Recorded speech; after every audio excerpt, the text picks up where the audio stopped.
In this video, we're going to look at arc lengths and surface areas in parametric form. So we've learned previously that the length of an arc is the integral of 1 plus dy by dx squared with respect to x. So that's when it's in Cartesian form. But how do we adapt that for parametric form? Well, we do the following. We know that we've got x as some function of t and y as some other function of t. So really we need an integral with respect to t. Now recall that dy by dx is dy by dt divided by dx by dt. Okay, well, let's replace that here. So we have the square root of, and it's going to be 1 plus, and that's dy by dt squared divided by dx by dt squared. Now that looks like a whole mess, but what I'm going to do is I'm going to multiply everything inside this function by dx by dt squared. Now, in effect, I've multiplied the whole inside the integral by dx by dt. Of course, because inside the square root, it counts as dx by dt squared. Now, I can't just do that for free. I'm going to have to divide by dx by dt on the outside to compensate. So multiplying by dx by dt on the inside, or rather it's dx by dt squared on the inside, gets me dx by dt squared plus, and all I'm left with here is dy by dt squared. Now to compensate for the fact that I've multiplied effectively by dx by dt, I multiply by dt by dx here. So dt by dx, and the whole thing is still with respect to x. But look, the dx is there, cancel now. And look what I've got. I've got an integral now where everything is in terms of t. dx by dt is a function of t.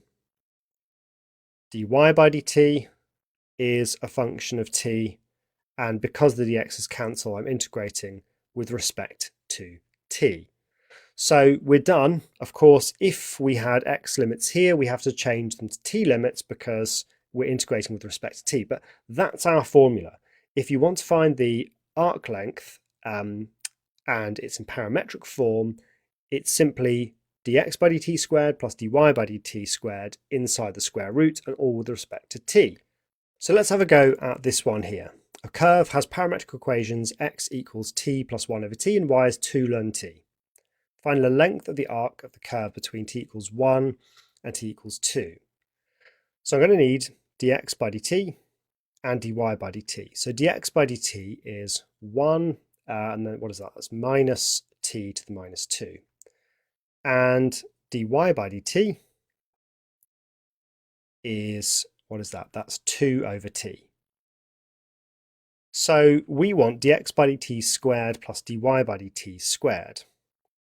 So dx by dt squared plus dy by dt squared. Let's see what we get. So squaring this, it's 1 minus 2t to the minus 2 plus t to the minus 4. That's just 2t to the minus 1, which when I square is 4t to the minus 2. And what do we get? We get 1 plus 2t to the minus 2 plus t to the minus 4. As if by magic we end up with something that we can factorize. It's almost as if these questions were written just to be solved. So subbing into our formula, which remember is the integral of the square root of the thing we've just worked out, that squared plus that squared, and then dt. Well, the square root of all of this is just 1 plus t to the minus 2.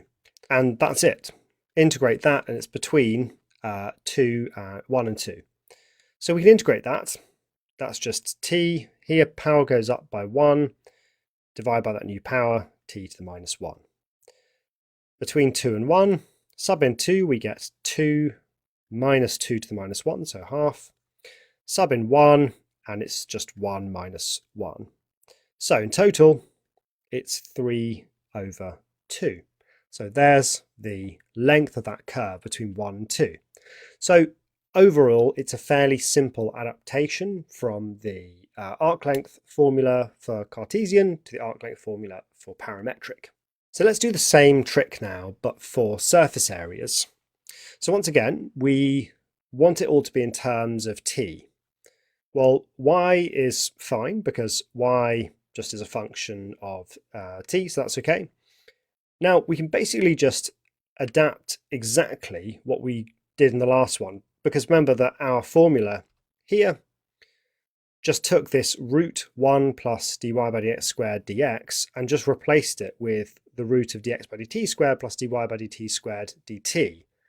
And so I can just replace this whole thing here with that, and we end up with 2 pi times the integral of y, and then it's just the arc length formula here. So dx by dt squared plus dy by dt squared, and all of that with respect to t.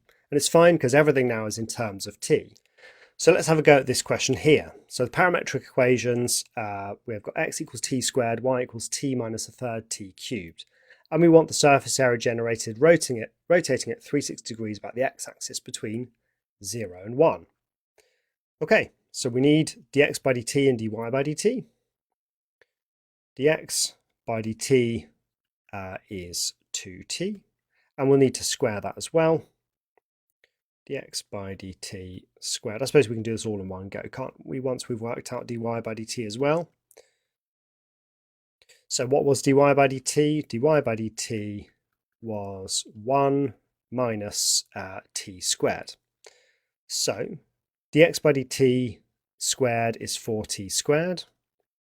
dy by dt squared is 1 minus 2t squared plus t to the 4, which is 1 plus 2t squared plus t to the 4, which lo and behold we can square root.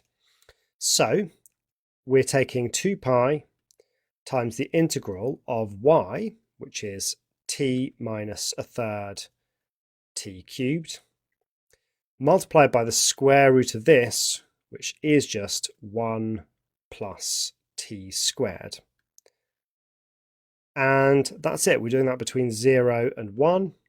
So let's go ahead and expand this. We get t times 1 is t times t squared is t cubed. A third t cubed times 1 is a third t cubed. And then we get a third t cubed times t squared is a third t to the 5. We can now integrate that. We get half t squared. Now that was 2/3 t cubed. Power goes up to 4, divide 2/3 by 4, and you get a sixth. So 1/6 t to the 4. Here power goes up to 6, divide by that new power, and that's 1 over 18 t to the 6. We're doing that between 0 and 1.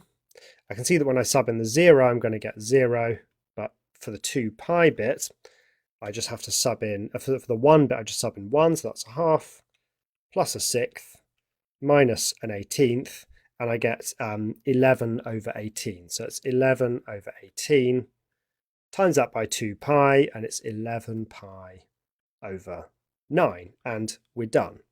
So those are the adaptations we make to do arc lengths and surface areas when we've got curves given in parametric form. It's just a small adaptation. It doesn't really change what you need to do. Just remember, everything has to be in terms of t. Okay, that's all on that, and I'll see you in the next video.